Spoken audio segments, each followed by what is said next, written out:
Welcome to Leader, the podcast where we delve into the heart of leadership and education, exploring the journeys and practices of those shaping the future for Black and Brown students in charter schools. I'm your host, Darryl Cobb, president of the Charter School Growth Fund. In each episode, we sit down with exceptional leaders from the charter school community, unpacking not only their successes, but also the profound personal stories that compel them to lead. Our conversations aim to surface actionable insights and highlight what it takes to build a great school. Whether you're an educator, a leader, or someone passionate about the transformative power of education, there's something here for you. Let's discover together what makes these leaders tick, the challenges they've overcome, and the wisdom they've gained. Welcome back to today's episode of Leader to Leader. I'm Darryl Cobb, and I'm privileged to be here today with one of the people I most admire in education, Miss Roblin Webb. Roblin, it's such a pleasure to have you here. Thank you for coming. Thank you for having me. Yeah. There's so much I want to ask you, so much I want to talk to you about. We're going to spend a little time talking about who you are and what makes you tick and what made you take the huge step to found Freedom Prep. We'll talk a little bit about your journey, and we'll talk a little bit about kind of where you are and what's next. But before we do any of that, I feel like I could brag on Freedom Prep all day long and what you've done for young people in Memphis. But I want to give you the opportunity to share with the audience. Tell us a little bit about Freedom Prep. Where is it? Yeah. How many schools do you have? Yeah. What grades do you serve? And a little bit about the accomplishment of the young people. Yeah, so Freedom Prep. Freedom Prep, so we have 5 schools in Memphis, 2 elementary schools, 2 middle schools, and a high school. Okay. Where in Memphis? Southwest Memphis. Southwest. So the neighborhoods of Westwood and Whitehaven. Okay. Because you know Memphis, anybody who's watching this who's from Memphis, they're going to want to know what neighborhoods you're in. Oh, yeah. We say Westwood. So Westwood and Whitehaven in Memphis. And it's around 2,000 kids, actually. This year's probably going to be a bit over 2,000 kids in Memphis. Okay. And we opened our very first school in Birmingham, in the Titusville neighborhood of Birmingham last year. All right. And we are in the last few days of renovating our campus there in Titusville, Our Lady of Fatima, which was the first Black Catholic school in the city of Birmingham. And so we're renovating that campus to have space for our kids in Birmingham. I want to get into that story. But okay. So we're going to come back to, and we're going to go on a journey that will lead us to the founding of Freedom Prep. Mm-hmm. But before we do all that, tell us about Roblin. Where were you born? Yep. Where did you grow up? Mm-hmm. A little bit about your family. Yeah, so I am from a small town in southern Arkansas, Camden, Arkansas. Probably about 13,000 people. Okay. Yeah, near the border of Louisiana. So I'm from the deep South. All right. Very small town. So small we had probably one McDonald's. I don't know if we have a Burger King anymore. Mm-hmm. It's kind of like a one-stop light town. Yeah. Okay. Ended up in Memphis the first time because I decided to go to undergrad at Rhodes College in Memphis. Okay. Let's go back. So before you got to Rhodes, what was your educational experience like? Yeah, it's interesting. In a small town in Arkansas. You know, so when I always talk about civil rights, and that so much of my life and so much of my education has been shaped by race and the fact that I am a Black woman. I'm an African American woman. And so I don't remember my education being super strong, but I do remember being one of 2 or one of 3 in the top of my class. Okay. In elementary school, I remember they skipped me a grade in math, but I was one, there were very few Black kids, and it was 50-50, Black and white. Okay. Not diverse, but 50-50. And I remember them skipping a grade in math, and then in high school being in the top 10 in high school as well, too. Okay. And did you grow up big family? Small family? No, I was actually, so I'm the oldest of 3. Okay. I have a younger sister who is now in Memphis, and then I have a younger brother as well, too.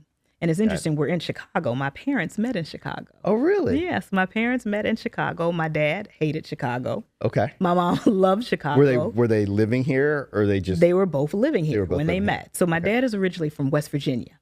Okay. My mom is from Arkansas. Okay. My dad's mom had told him never go to the South, particularly in the 60s and 70s. She was like, never go to the South. And somehow my mother convinced him, once they got married, to move and settle in Arkansas. Okay.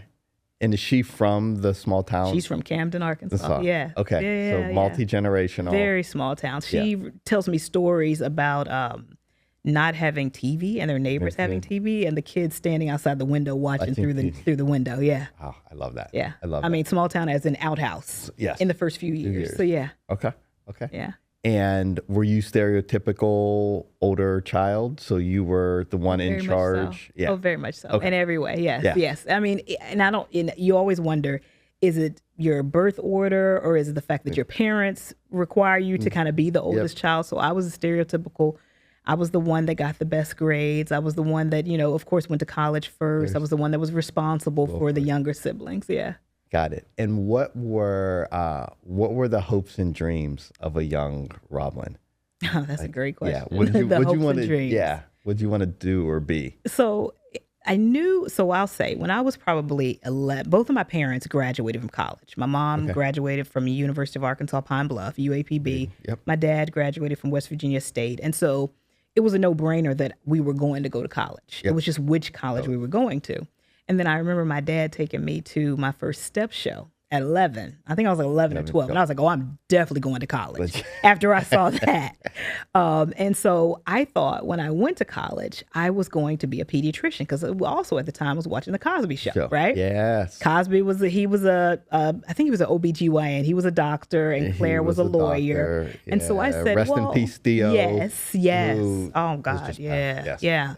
And so I knew I felt like at the time I wanted to be a pediatrician. Okay. Again, like I said, my life has kind of been about civil rights. And I felt like, okay, if I'm a doctor, then I'll have enough money to contribute to Black rights and to the rights of people instead of me actually working for it. And of course, the universe always has other plans than the plans that you think you have. Yeah. Okay. All right. So you're on the path to college. Mm-hmm. You're going to be a pediatrician. Yes. And then tell me so the path to college took you to Memphis. Yes. So how did you make the choice? How'd you make your college choice and what was involved in that? Yeah, it was a couple of things. And so I decided to go, I applied to Rhodes College. Okay. I think I'd applied to schools, University of Arkansas, Fayetteville. So schools within Rhodes and Memphis is about a 3.5 hour drive for my parents. I knew I wanted to be pretty proximate. Close. Yeah. Correct. Yeah. When I went to college, I had never even been on a plane before. So I didn't fly. I didn't get on my first flight until I was 18 years old. We would drive everywhere. We didn't have the money to buy flights for a family of 5. And so we drive everywhere. I remember driving to Rhode Island from Arkansas with my dad for my older sister's, his first daughter's graduation from college. And so when I decided on Memphis because one, it was within driving distance. Yep. The second thing was Rhodes had such a great reputation. Sure. It had excellent school. Excellent reputation, particularly across the South. So every time I would say Rhodes College, people would say, oh, okay, Rhodes. And so I said, okay, well, let me go there as well, too. Yeah. And then I knew I didn't want to go. I wanted to go to a place where in Memphis, the majority of the population is African-American. Yep. But Rhodes was a very different school, a private liberal arts school as well. Got it. And did you see a step show at Rhodes before you went? No. I mean, there were like 2.5 Black people at Rhodes when I went to Rhodes. And so, no, not at Rhodes yet. Not at Rhodes. Not at Rhodes yet. Okay. Yeah. So you get to Rhodes, thinking you want to be a pediatrician. Yep. Tell me about the journey of major and how does this streak of civil rights that is running through you play out in your college years? Okay. So, and I'll go back a little bit in Arkansas. So I go back to on the playground. I think it was around first grade. On the playground in Arkansas, my best friend was a white girl named Kitten. Right. And Kitten one day came to me and said she didn't want to play with me anymore because she didn't like Black people. She said, just like some people don't like green beans, I don't like black people. That's right. And so at 6 years old, I had to understand kind of what race was and what was going on. Yeah. And so it started to spark my interest then. Okay. Picked up my dad's, I was a voracious reader. Again, my mom taught me to read when I was 3. And so I was reading by the time I got to kindergarten. And so I started to pick up my dad's copy autobiography of Malcolm X, Nat Turner, the Black Panther Manifesto, and started reading those books, understanding kind of more about race.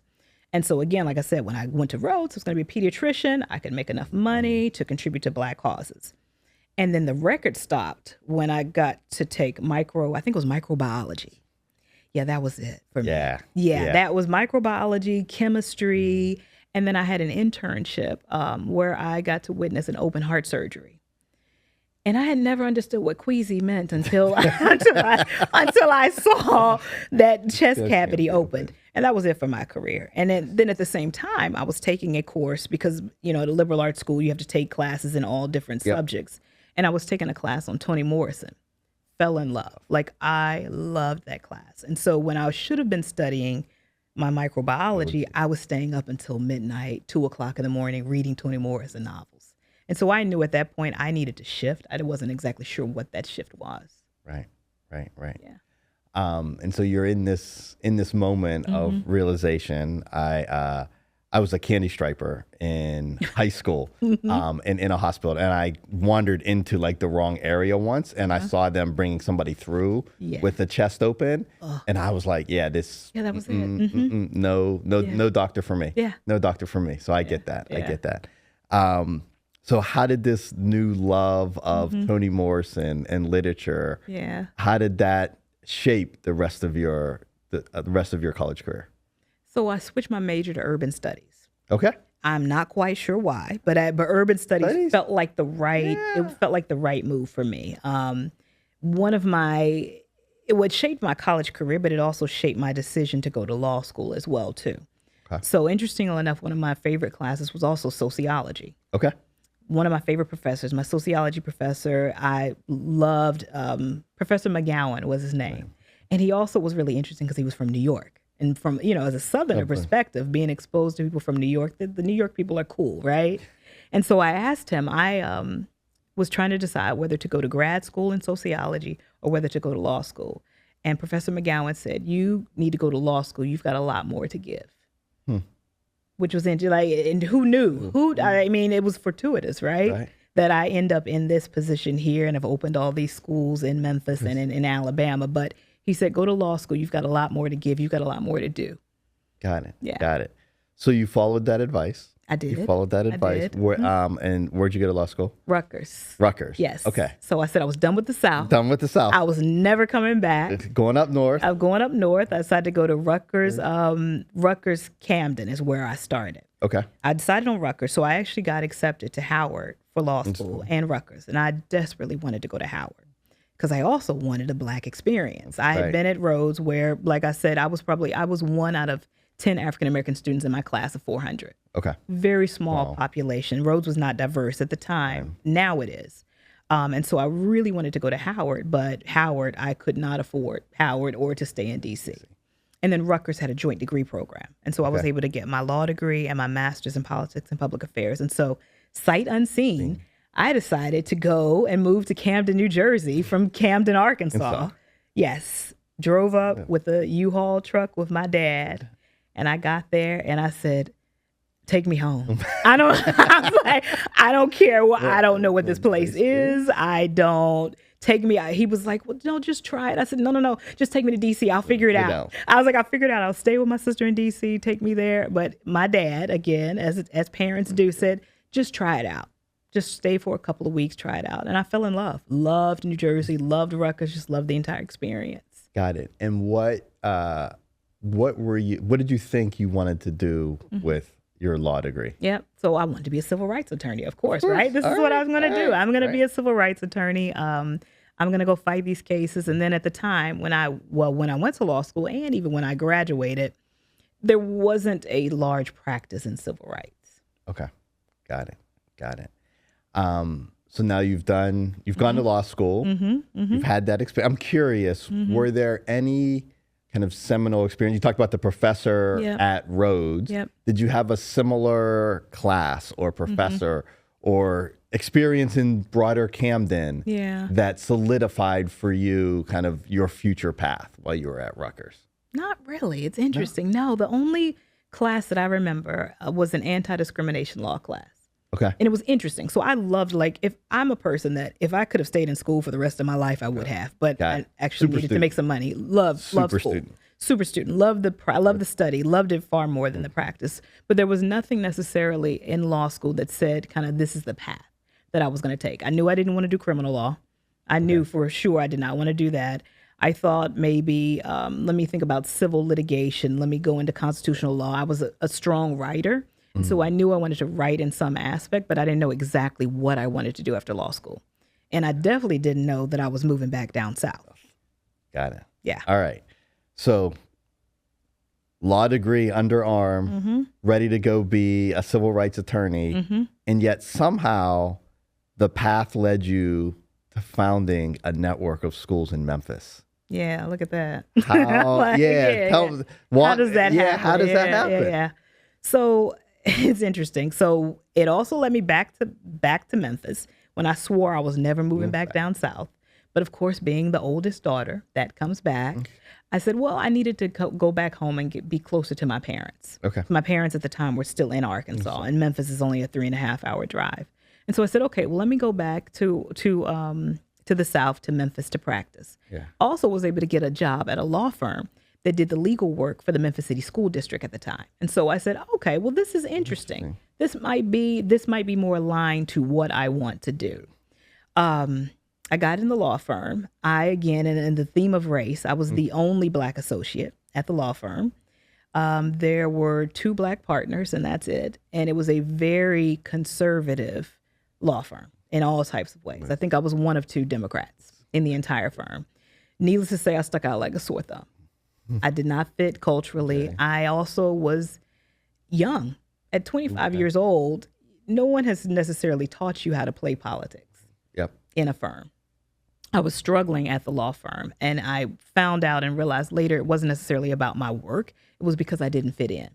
And I remember asking one of the Black partners, like, can you help me? I'm getting a lot of like tough feedback. Can you help me? I mean, I remember I would go sit in my car and cry. Like, it was just, I was miserable there. And I asked him, can you help me? Can you look at this brief that I've written, give me feedback on this to make sure it's right? And his response to me was, I think you just need to go to lunch with them more.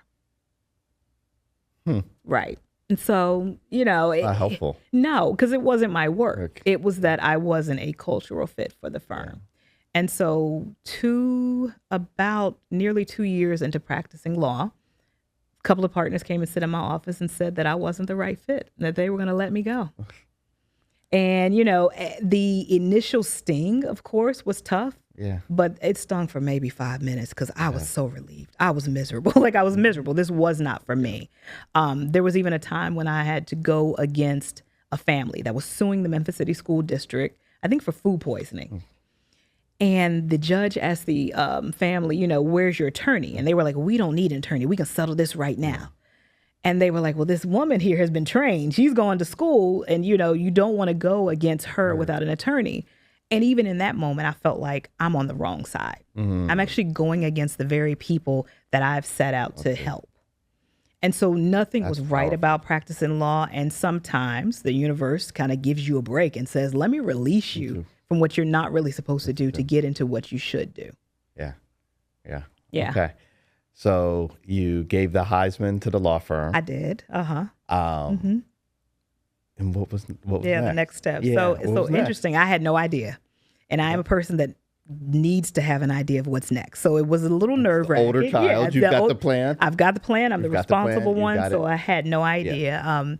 Interestingly enough, another associate that had just left the firm, she probably was terminated as well too. I didn't know. She was the only other Democrat at the firm. And so she had left a few months before I did. And she called me and said, I'm on the Kerry campaign. You want to join me? Can you be in Minnesota on Sunday? And this was probably like Thursday. I was like, absolutely. This sounds like fun. A few months went on the Kerry campaign. And at the same time, I was interviewing for positions at education nonprofits. And so I'd applied to work at New Leaders for New Schools. So, interestingly enough, there was something in me that I just could not bring myself to apply for another law firm. Like, I just knew that was something, I just did not want to continue to practice law. Of course, in my mom's mind, she's just like, oh my God, you went to law school, you spent all this money and time, and you're not going to be a lawyer. And so when I got back, spent a few months on the Kerry campaign. Clearly he lost, but it was probably one of the most fun jobs I've had, traveling all over the country, setting up, doing advanced work for him. And then when I got back, I had received an offer from New Leaders for New Schools to be the deputy director of the Memphis program for New Leaders. Got the job, and I felt like, okay, this is where I'm supposed to be. I want to do something for my people. I knew I wanted to do something in terms of civil rights.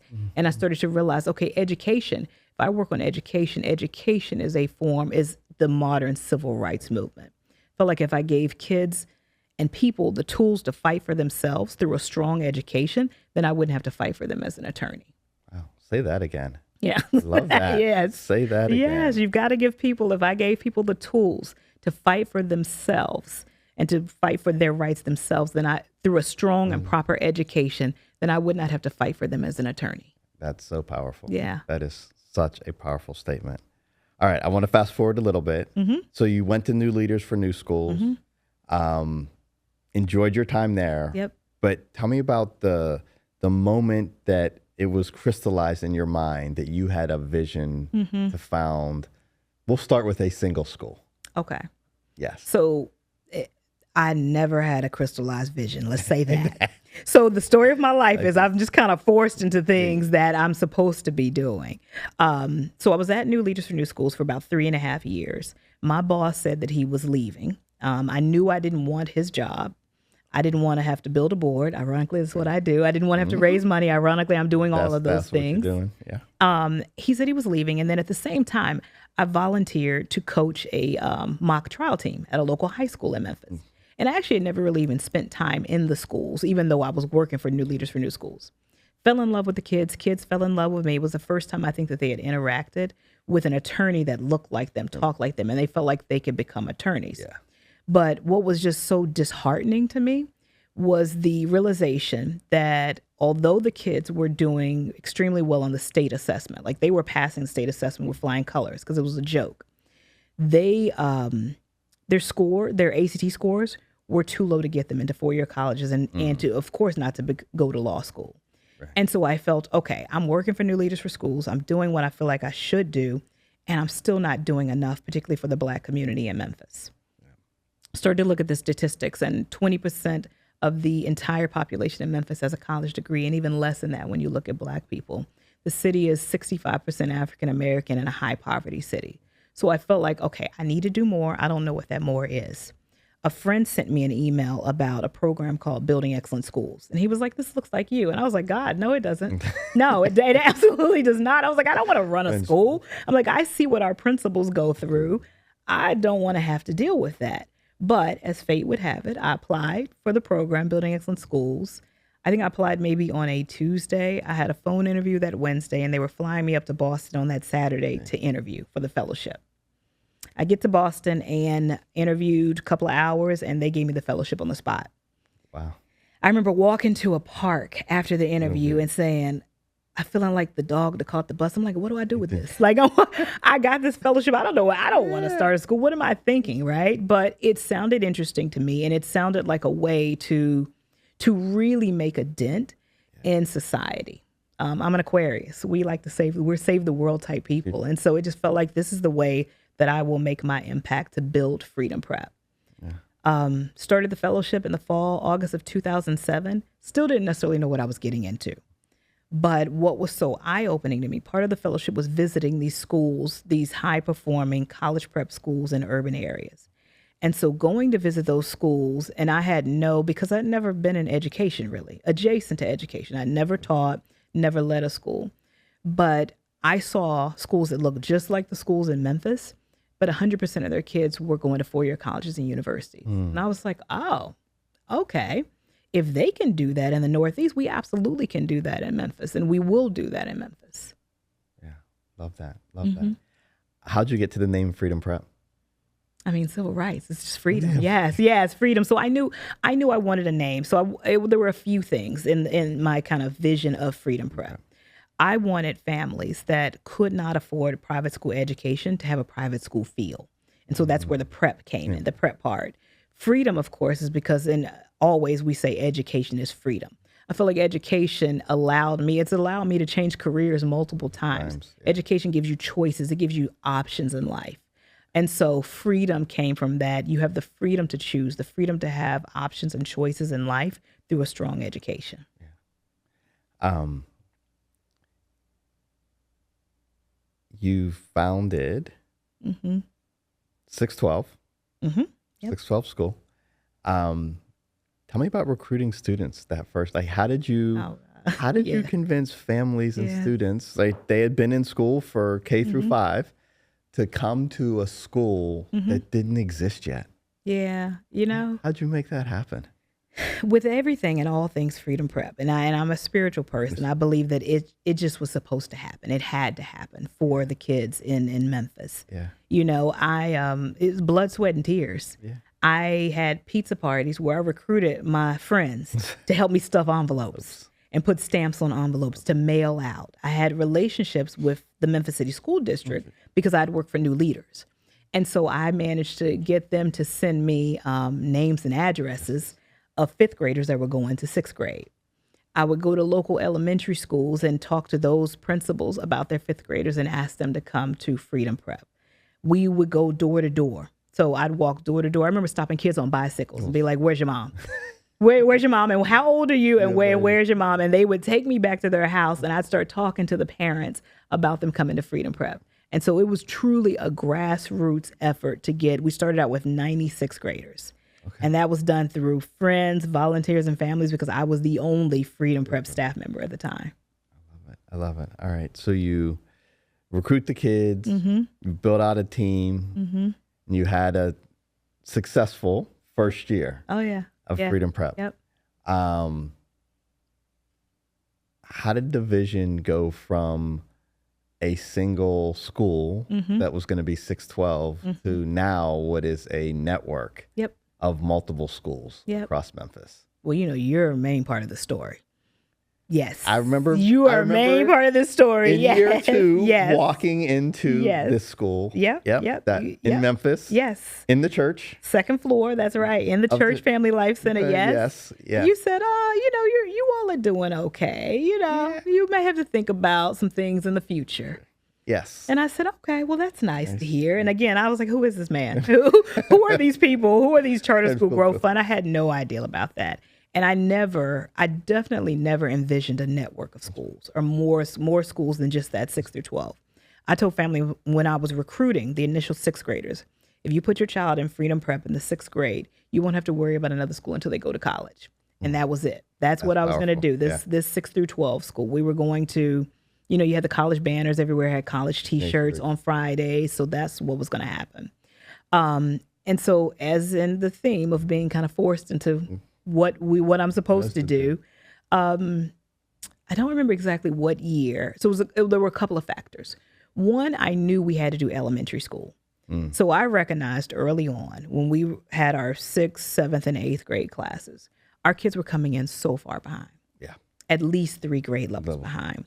And the teachers and the team, we were just working incredibly hard. I mean, I would get to school at maybe 6:30 in the morning, and I wouldn't leave until 6:30, 7 o'clock at night. And then I'd go home and sit on my laptop until 10 or 11 o'clock and redo it every single day. So we were working so hard, but we were only getting so far because kids were coming in so far behind. So I said, we've got to do an elementary school. I didn't know how. I didn't know what it would look like, but I knew we've got to do elementary to get kids sooner. And then at the same time, the ASD, the Achievement School District, was coming to Memphis. Yep. And so there were larger CMOs that were coming to the city, and I was starting to lose talent. So not only was I starting to lose talent because they were pulling some of my pretty talented teachers to become leaders, I was also losing the ability to raise money because funders were actually providing money to these CMOs. Yep. And so I almost was kind of pushed into a corner. I'm like, we have to grow. I don't have a choice or an option out of that. And I remember even you saying to me, okay, so we got this money. What you going to do? Like, what are you going to do? About a couple of times. And I was like, I don't want to do this. I kept saying, no, growing is super complex. I don't necessarily want to do this, but I felt like I had to. And that was even a challenging time. My board was split. My board really did not want to grow. They wanted to stay this little small institution. My push to them was my hands are tied. We can't survive in this kind of mom and pop environment when we have these almost big box stores coming to Memphis. And so that's when we applied to the Achievement School District to open our first elementary school, which was a turnaround elementary school in Westwood. Yeah. One of the craziest notions. I don't know what I was thinking.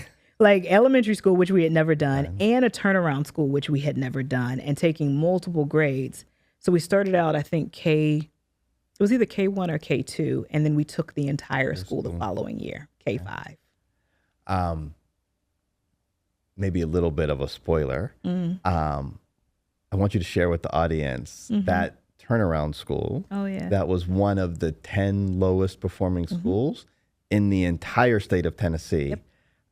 Can you tell us last year how that school did? Double-digit gains in every single subject. Phenomenal. Yeah, that school is back. Hopefully, it will be off the list. And it's been under threat of closure twice, and now the school is doing incredibly well. Yeah. So you have moved it from the bottom to above the city average, if I'm not mistaken. That's right. Yeah. That's pretty incredible. Yeah. That's pretty incredible. All right. So I want to stop with the chronological story and pull out what are the things that are making Freedom Prep successful. Right? What are the secret ingredients that are part of what is making, you know what, let's do this first. You described at the beginning Freedom Prep, the number of kids you served, where you are in Memphis. I want you to share a little bit of the highlights of the results and outcomes that you all have achieved for young people at Freedom Prep. Yeah, it's been huge. It's been huge. Since 2017, our first graduating class, 100% of our seniors have been accepted to four-year colleges and universities. So every single year, 100%. And you did the thing that you said you saw happening in other cities. Yes. You did that in Memphis. Yeah. And Memphis and have done that in Memphis. Yeah, and Memphis is a really hard place. Just even going to view the school. So the first day of school was yesterday.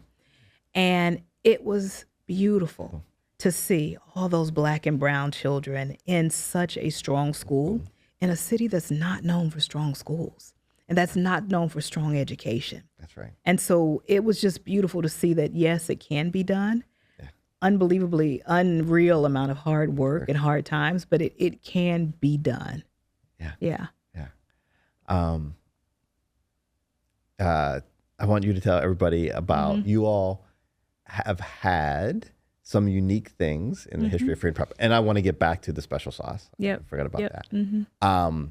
But I want you to share a little bit about not only the academics, but you all have done some things in your athletic program that have been new to Memphis and maybe new to schools that are predominantly Black that I would love for you to share. Yeah, so rugby's huge. Yeah, and it aligns with that private school theme, and also one of the pillars, the three pillars, I guess, of Freedom Prep, three core pillars. One, strong academic. Every child deserves the right to have an academic experience that's going to prepare them for college. The second one is that strong character. Like, you can be super smart, but if you're a jerk, you're not going to get very far, right? And then the third thing is exposure. And so exposure to things that are outside of your experience. Part of that pillar is because when I went to Rhodes, when I was 18 years old, and there were kids driving BMWs and talking about vacation in the south of France, I was like, where is the south of France? I had no idea, right? And so when I wanted our kids to not have that experience and to feel like they are competitive with others by being exposed to things that otherwise they would not be exposed to. And so rugby is also part of that. Rugby is part of being exposed to things that otherwise kids from their backgrounds wouldn't be exposed to, and also making them competitive. Because how much do you hear about Black kids playing rugby and getting scholarships, right? And they get scholarships. So we've got kids at Dartmouth, like girls at Dartmouth, playing rugby. And our girls rugby team has won the state championship multiple times. And we're featured in a Nike commercial. So, I mean, super proud of our girls and the rugby team there. I love that you're doing that for them and just showing a different what's possible to kids, to the young people. And I mean, football and basketball is a tiny percentage of kids that are going to make it to the NBA or the NFL. And so let me give you something that actually more kids are going to succeed and be successful in. Yeah. Oh, that's powerful. That's powerful. Okay, so back to the secret sauce. Roblin, I think sometimes when people think about what makes a school special or what's in their special sauce, oftentimes we can talk about curriculum or specific things that people do, but those things happen in every school. When I walk into a Freedom Prep building, there's a feeling from students, from staff, from leaders that's different than most of the other buildings I have the privilege of walking into. What goes into that special sauce that then allows for the academics that are significantly better than what the kids may otherwise have the option and opportunity to achieve? It's a good question. I'd love to ask you that question too. What you see, I can tell you. I am going to ask you what you see as well. But I can tell you, it's interesting. I did a presentation during our all-employee kickoff, and the title of the presentation was "The History and Soul of Freedom Prep." And I talked about how I believe every organization, there is a soul attached to an organization. Yes. There's an energy attached to an organization that is different, right? And that the soul of Freedom Prep means so many things. I think at Freedom Prep, it's a combination of things. I look for, so it's absolutely the talent that is recruited and the talent that stays there. But I think what's so special about those talent, and the people that always work at Freedom Prep are constant open learners. And they're willing to do whatever it takes for kids. Now, do I mean sacrifice their whole lives? No, absolutely not. But they're not, because I think I didn't come from a traditional education background. So I had no philosophy around how kids should be educated. What I did was say, oh, that works at this school, we're going to do it at Freedom Prep. That works, we're going to do that. There are similar people that work for Freedom Prep. And so they are constantly open to whatever is going to work to get our kids there. They're deeply aligned to that, and they're in constant learner mode. And so I believe that that's why it works at Freedom Prep. They're not stuck in, this is the way you teach kids to read. Right. No, the new science comes out, we follow that science. We follow what works for our kids because we truly want our kids to excel and to achieve. And so we're looking for that in our talent. We're also looking for people that that love, so you either love kids or you love the work, you love the mission. I'm a person that, yes, I love kids, but I also love society and I love my people. I love Black people and I love what this work does for Black people in general. And so because we, you look for people that believe in something and want to be a part of something that's greater than them, and can see the soul of an organization versus we're not just a school. And that's what I said. We are not a school. We are a movement. We have a soul to us that we're here for a purpose, and we will forever be here educating kids in Memphis. That's beautiful. And that's what I saw when I walked into Freedom Prep in your second year. Yeah. I think I walked into maybe Mr. Nelson's classroom that second year, and I said, right away, right, there are a couple of things that make this school stand out. One was you were uncompromising on the academic rigor. And it was clear in every classroom that there was a deep belief that every child in that classroom could learn at high levels. And you weren't going to let them off the hook for anything less. It was also clear that in this school, it was a great place to be a young Black person. And that was going to be celebrated right, at every turn, in all the models, in the literature we read. And we were going to read about people who are very different, and we were going to have discussions about those experiences, right?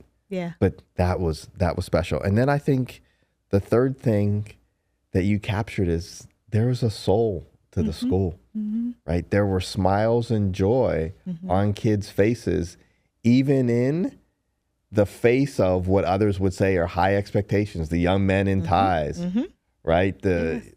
We're expecting you to be scholars, and there was a joy in that that I felt, and I think you called it soul. And so that is what, on my visit, I was like, ooh, this is a special place. If we can convince Roblin to do this across more schools, because she's got a lot of demand for this, we would love to have you as part of the Charter School Growth Fund portfolio. And we have been very fortunate to have you as part of our portfolio. How, I guess maybe the question is, how has that experience felt on the other side of being part of, when you joined, the Charter School Growth Fund portfolio did not have a significant percentage of the leaders who matched the students that were being educated.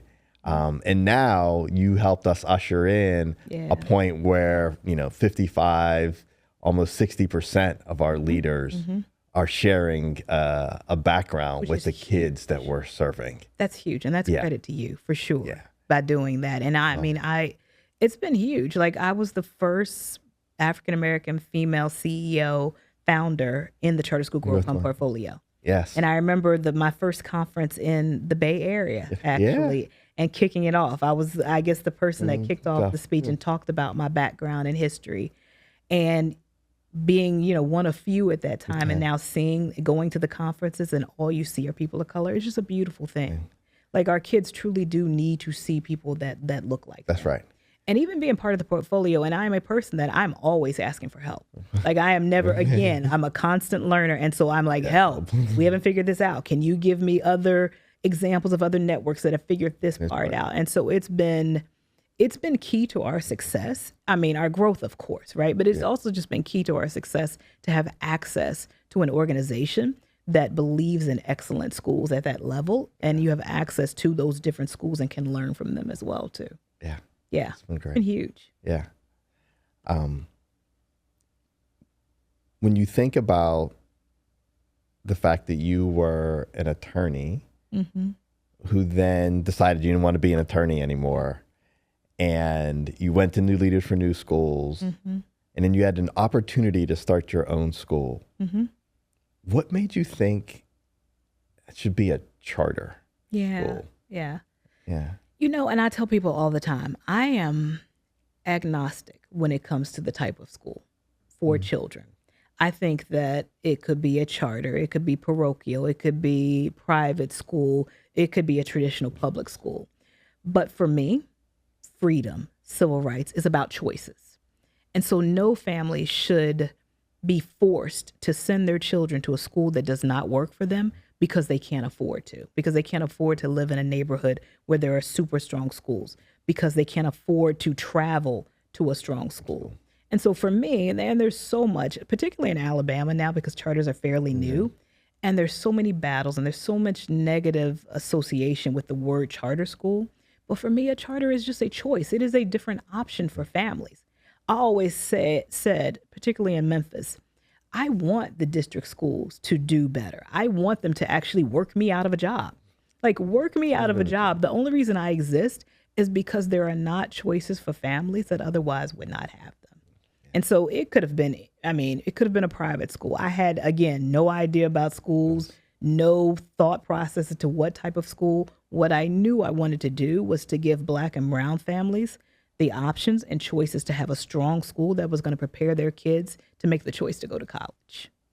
So tell me a little bit about who works at Freedom Prep. Like, who are the educators and the business people and the front office staff? Like, what courses through the veins of the people who work at Freedom Prep? A little crazy, like everybody, like just a little crazy, right? That helps. Yeah. I think so. Number one, they have to be mission aligned. And there are ways that it shows up where people are not mission aligned. You have to believe that these kids can do it. I don't care what background they're coming from. I don't care what their parents look like. Like, even when I went to the schools Monday, there were like when you see the parents, you realize the community that we're serving. Like, it's a high poverty community. And regardless of where these kids come from or the backgrounds of what their parents do, you've got to believe that they can achieve at high levels and go to college. Number one, everyone from the front desk to the custodians, everyone must believe in our kids. And we don't lower expectations because of where our kids come from. We don't feel sorry for them. We give them the tools that they need to be successful. So that's the number one thing, mission aligned. The second thing is people are a little crazy. They really are. Like, you have to be, there's a little dose of just maniacal about results and maniacal about achieving that has to happen. There is a very much like, I don't have children of my own, but I am very much a mother and an auntie to all of these children and treat them in that aspect. Right. That I believe in you and you are absolutely going to rise to this bar regardless of what happens. Yeah. One of the things when I walk through the doors of any of the Freedom Prep schools that I notice are how many different examples the kids see every day of people who look like them doing a wide variety of different things, from their CEO to their janitor, to their front office staff, to their, to their nerdy biology teacher, to the teacher who loves math, to the teacher who loves literature. I just get filled with this kind of almost a mini like HBCU environment. Yeah. Talk a little bit about the intentionality you have and why that's important at Freedom Prep. It's just so important for kids to see examples of what they could be and what they could aspire to, and we still be human. And so, for instance, like they see me as I walk in and they're like, oh my God, it's the founder and the CEO. But at the staff employee kickoff, you also see me dancing the Glorilla, right? And so like it's both. It's both and that you can still be where you're from. You can still have your culture. You can still have the Memphis accent. You can say Maine and all of these different things. And you can be running an organization. You can be a former lawyer. I had a kid send me, and I know we're going to talk about my transitioning out. So with my transition announcement, I had a former student send me a note that like I cry every time I think about it. And when I read it, about how she's applying to law school now and that she would not have done that if she had not seen examples of people like me that have done it. And so it's just so like they have to see that they can be exactly what they see. Yeah. That's amazing. That's amazing. I know you have some staff on the Freedom Prep team who have Freedom Prep roots. I think that's a really special part of your story and your school. Can you talk a little bit about that handful of staff? Because it's so special. It's so special. Like, so I think about Marlena Bradford as one. So she's a middle school teacher at our second middle school, Brownlee Middle School. And she, I remember even when she interviewed, she started with us in 2000, it was either 2009 or 2010. And so she comes back and she interviewed and she said, it's kind of still the same, which was huge for me because so many things change over the years. And it's incredibly hard to keep things consistent. Yes. With all the years of change, and particularly post-COVID. But she was saying how the culture, she's like, I remember that. And at the time, I hated some of the strictness, the hand signals, the culture. But she can implement it flawlessly because she grew up with it as a student, and now she's doing that as a teacher. That's so powerful to have. Well, and speaks just volumes to what you and the team have created, that somebody would go through it. I think a lot of us would rather do anything than go back to our high schools or go back to our middle schools even. But that you have people who want to come back and teach there just speaks to the culture. Speaks to the culture. So it's been 18-ish years now for you at Freedom Prep.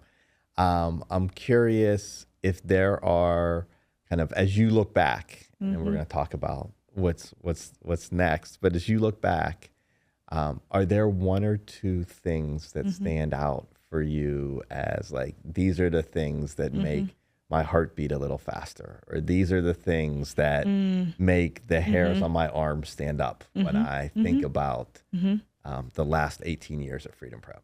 Yeah. So two things. One is a just makes you smile, and the other one is a kind of story of resiliency. So the first one is the very first day of school back in August of 2009. And we had prepared for weeks. I mean, we were at the building until 11 o'clock at night, hanging things, trying to make sure everything was ready, like trying to get approved, even in terms of the renovation for the building. And we got to the school. I think it was a staff of maybe about 10 of us, all the teachers. We're outside probably 6 o'clock, 6:30 in the morning. We had no idea who was going to show up, when they were going to show up. I mean, it was scary, right? Like, is this going to be real? Did we really build a school? And that first kid showed up, Gayseri Ann. Gayseri was from a family of immigrants, East African immigrants, I believe. Gayseri showed up. Now, mind you, it's August in Memphis. So it's 2,000 degrees outside, right? It's always extremely hot. Yes. And we're all outside waiting. My parents were even there too, because it's the first day of school. Gayseri shows up full uniform.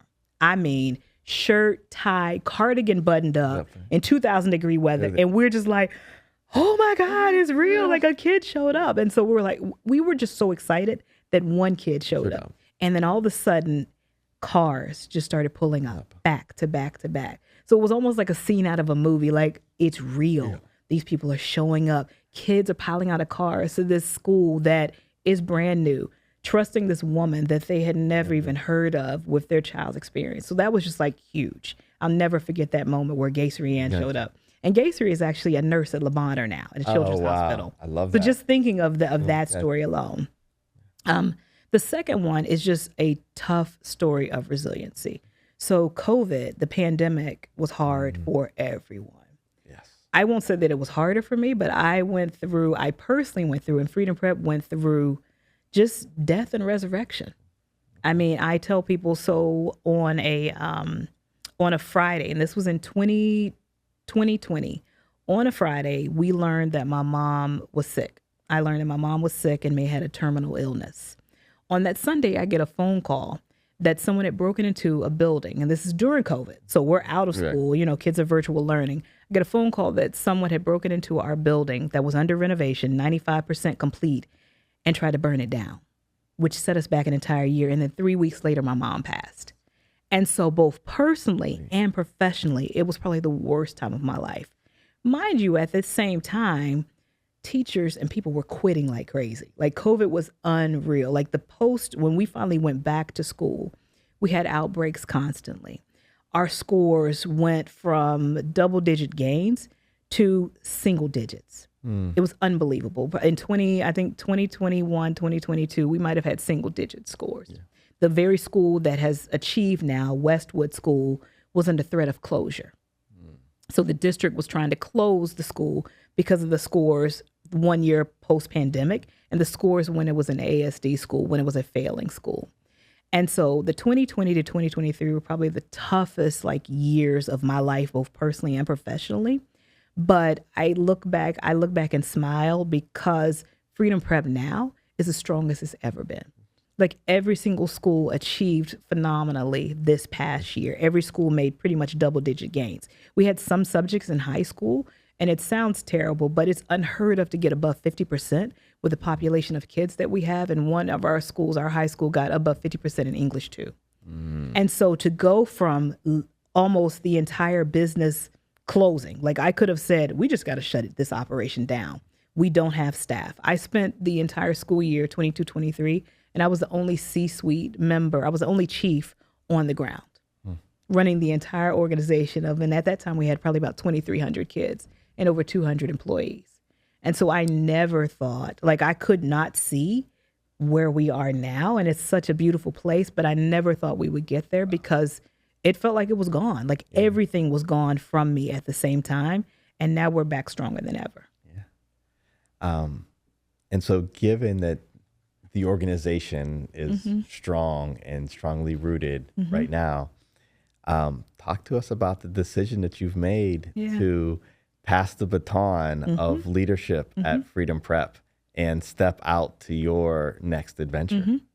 So you always got to lead when you're on top, right? You got to lead when things are good instead of that. Yeah. So, Freedom Prep is in such a stable position. So I knew that was part of my decision. The other part, to be honest, personally, was because of that year, 22-23, when I was the only chief operating. Our first year in Birmingham was incredibly hard. Oh, we didn't even talk about Birmingham. Yeah, we didn't talk about Birmingham, but that was part of we got to come back and talk about that was part of the decision. And so when the Birmingham school was supposed to open in maybe 6 to 8 weeks, before that school opened, the executive director that I had hired in Alabama resigned. And I ended up having to take over Alabama personally. And so when I had to take over, I was running Alabama, Memphis, and a national organization. That's when I was like, okay, in this work, when high-level people leave, the person at the top always has to take on the work. And I just didn't have it in me to continue to do that, right? And it's just the nature of this work. And after 18 years, it's like, okay, can I do it? Yes. Do I want to continue to spend my time like this? No. And can someone that has more energy, more drive, take Freedom Prep to the next level come along? Absolutely. And so because we're in such a stable place, the schools in Memphis are incredibly strong. Birmingham could be stronger, but that's not necessarily the school. It's the conditions in Alabama right now that are just not the best for a school to thrive. I believe that somebody can come along and take it to the next level. And I'm really excited to see where Freedom Prep can go post Roblin Webb. Wow. Freedom Prep has gone to amazing places with Roblin Webb. And of those places, now I want to bring in that. So I completely forgot the whole Alabama arc I wanted to ask you about. You're successful in Memphis. What sparked the we want to do more than just where we are in Memphis, and we want to think about going somewhere else? And then how did you end up in Alabama? Yeah, again, not something I was planning on doing in any form. And I said no multiple times. So because we had done well for years, I had multiple states calling and say, come open a school in Louisiana, come open a school in Arkansas, Alabama, Mississippi. I said no multiple times. But then finally, it was an organization called, can't remember, Montgomery Education Fund, I think, Montgomery Education Fund. And they invited us to visit Montgomery, just visit the schools. They wanted us to come do some turnaround schools. And, you know, as a true Southerner, you just go to be polite and say no. You say no in person, right? You just got to be polite. And so when we went to visit, the Lynching Memorial and Museum, which was unbelievably powerful. Like, that was huge. Like, I couldn't, at that point, it was hard for me to say no then. When I saw, again, with the theme of civil rights, it was almost like my ancestors were knocking me on the head. Like, you're going to not do this? Like, you're going to say no to this? It was just so powerful. And then we went to visit some schools in Montgomery.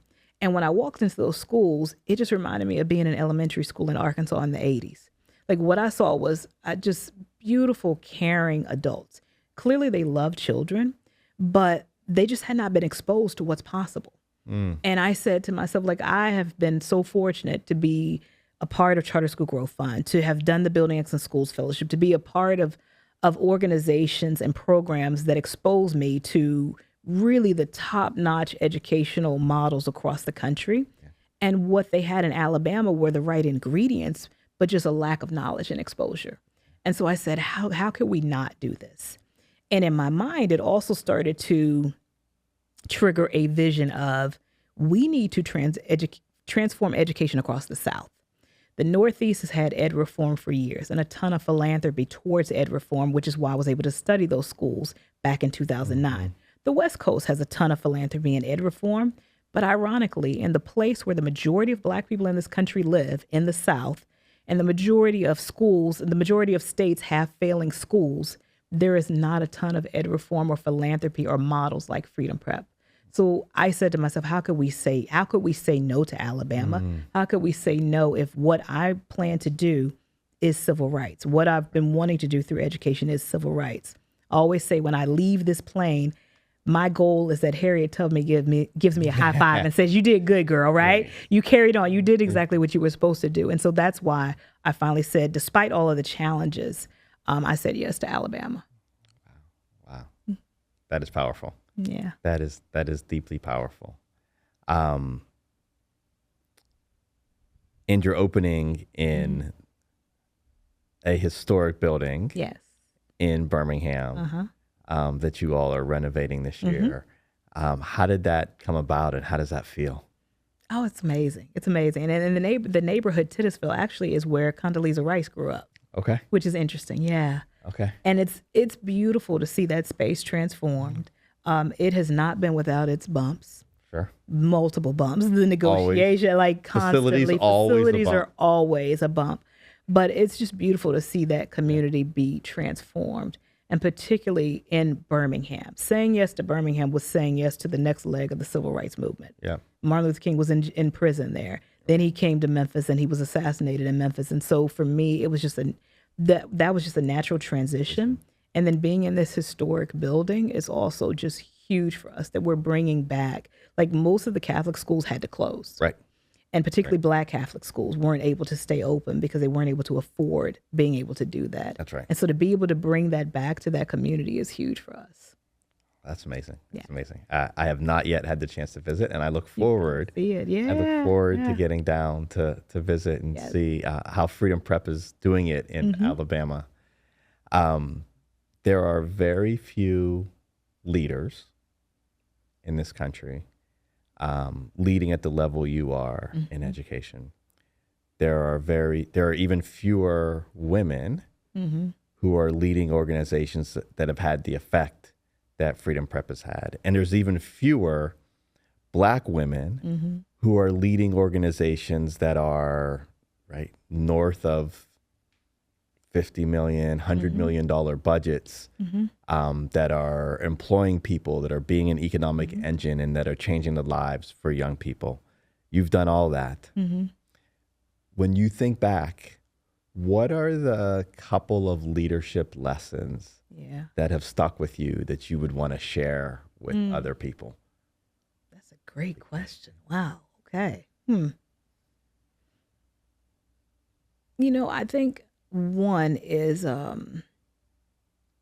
you've got to be at some level uncompromising about what you want to see, and being consistent with not compromising on what you want to see. After a number of years, you do get tired, right? It's almost like, and I imagine it's like raising children. You sound like a broken record, right? And so it's the same way with having a business that's going to be excellent. Like, you have to be uncompromising about your vision, what that vision looks like, and the consistency. Even to this day, I've noticed things slipping. So some of our school leaders, we call them heads of schools. They've started calling themselves principals. It's a little slip, right? But I noticed it. And I just wait for the time to say something. But again, oftentimes people just don't say anything. They let it go, and things just get bigger and bigger and slip away from the original vision from what you had. And so one is just like, you have to be uncompromising. Okay. I think the second thing, and I tell leaders this all the time, these roles, particularly in this work, is about relationships. Relationships, number one, number two, number three, number four. Like, I can say, even in Memphis and across the nation, I have very few enemies. It's not that I haven't done anything to create enemies. Like, I absolutely have, and I've had challenges, and I've had tough conversations.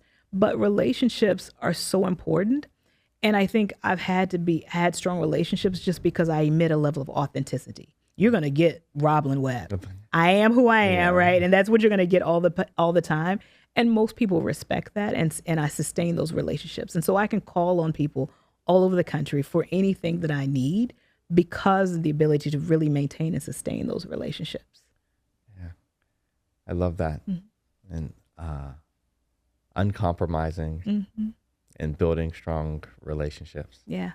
Well, you have done it better than most over the last 18 years, and it has been just an honor and a pleasure to get to know you, to watch the growth, and to be a supporter from afar of what Freedom Prep and you are doing for young people.